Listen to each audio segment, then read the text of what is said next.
Kanu finally decided to put an end to sit at home in the southeastern part of Nigeria, because this sit at home has now become, a mechanism for Simon Ekpa to terrorize the Igbo people in their states.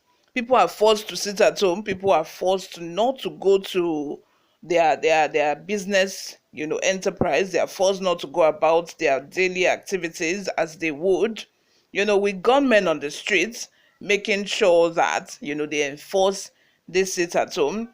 It came to a point that Nnamdi Kanu had to put a stop to it. He then even said that even the genesis, when the sit at home started, when he was arrested, he persuaded his brother not to start the sit at home because he never had a concept of it in the first place. I remember when I said that the sit at home was, terrorizing people in the southeast, somebody came in the comment section to tell me that what am I saying is the sit at home that is they are using to make the government notice what they are fighting for, forgetting that this sit at home, a lot of people have been killed in the process of enforcing this sit at home. The people you are trying to fight for are the ones you are killing in the name of sit at home. The drastic measure that or the system that Simon Ekpa is using wasn't even working anymore because it was doing more harm than good. A lot of people are not even in support of it in the southeast. But you all, for today, I have a detailed, a new developing story on that. But before we go into all of that, if you haven't, please make sure you turn on the post notification bell so that you can be the first person to get notified whenever we upload a new video. Help us grow this channel by giving this video a massive thumbs up so that it gets recommended to other YouTube viewers all around the world as well. Lastly, leave your opinions in the comment section below. Without further ado, let's delve right into the details of today's news. See what Nnamdi Kanu did in prison that proves his popularity in the southeast. On Sunday, AG4 said that whomever chooses to willingly participate in any unlawful sit-at-home activity should seriously evaluate the intangible losses that result from doing so. He also expressed his appreciation for Kanu's announcement that the injunction had been completely revoked. Additionally, he urged the locals to resist what he called the harmful propensities of criminal elements using Kanu's name to deceive the impressionable and helpless. On his Twitter account, Ejiofor said, and I quote, "Sit at home is dead and buried. The Oracle, MNK himself, has spoken, even though it has been voluntary up until now. It is advised that our people critically evaluate the incalculable harm that has resulted from it.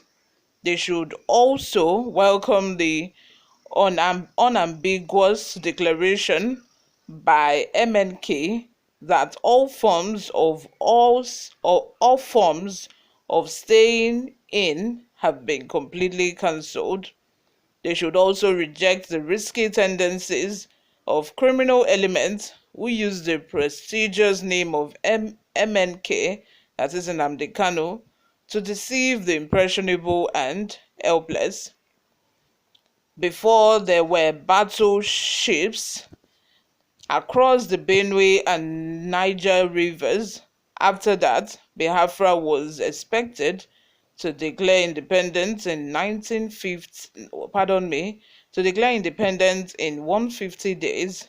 And just now, there are donations for fictitious palliative that lasts for 2 weeks while the patient is at home. I'm telling you, a lot of people have cashed out using the name of IPOP, using the name of Biafra. A lot of people are cashing out on this, and they are still cashing out too. They are still cashing out. A lot of people are using Nnamdi Kanu's name. A lot of people are collecting donations in pretense that they are going to use the money to, get Nnamdi Kanu out, and people are contributing. Why the patient Gangan is at home? The patient Gangan is in prison. You can imagine. Let's continue. Before you give, consider the locations of any fictitious sit-at-home that may have been noticed. Let our people don their thinking hats and stand up to these rogues whose only goal is to take advantage of their unwavering support for MNK and Biafra. Biafrans are endowed with intelligence and are no longer susceptible to conceive violence. This means that Nnamdi Kanu is so popular that his words can be respected this way. Does it mean that if he had spoken earlier, the issue of sit-at-home would have been a thing of the past? Then why should he had to wait this long before giving the order? But anyway, the important thing is that he gave the order. He gave the order. I feel that probably his lawyers, notified him on the development or what the sit-at-home have, developed into. That was why he gave the order. He not only gave the order, he asked his lawyer to forward a message to Simon Ekpa saying that sit-at-home no longer exists, and if he decides to continue, he's not doing it for Biafra. He's doing it on his own. This is a person that Nnamdi Kanu have even disassociated himself from far, tete. But because he wants to continue exploiting people, he knows the kind of financial gain that he can get. He still continued. He still continued with different propaganda, one story or the other, different fictitious stories that doesn't even exist. According to CNN research one time, they discovered that even most people, spreading these fictitious stories, spreading different fictitious stories are not even based in Nigeria. They do not actually see or know what is actually going on in the country. I'm not saying that, by the way, I'm not even saying that people should not fight for their rights. Of course, Biafrans are fighting for freedom. They are fighting for their own liberation. Of course, they should be given that. But notwithstanding, we do not want some people to start taking advantage of the protest now. We do not want people who are not representing Nnamdi Kanu to start doing the wrong things in his name. That's not right. You all, let's continue these conversations in the comment section. What do you think about all of this or all these recent developments? Subscribe to this channel, guys, if you haven't. The subscription button is free of charge. Like this video, share with your friends and family. I will see you in my next video. Don't forget, I love you guys. Bye for now.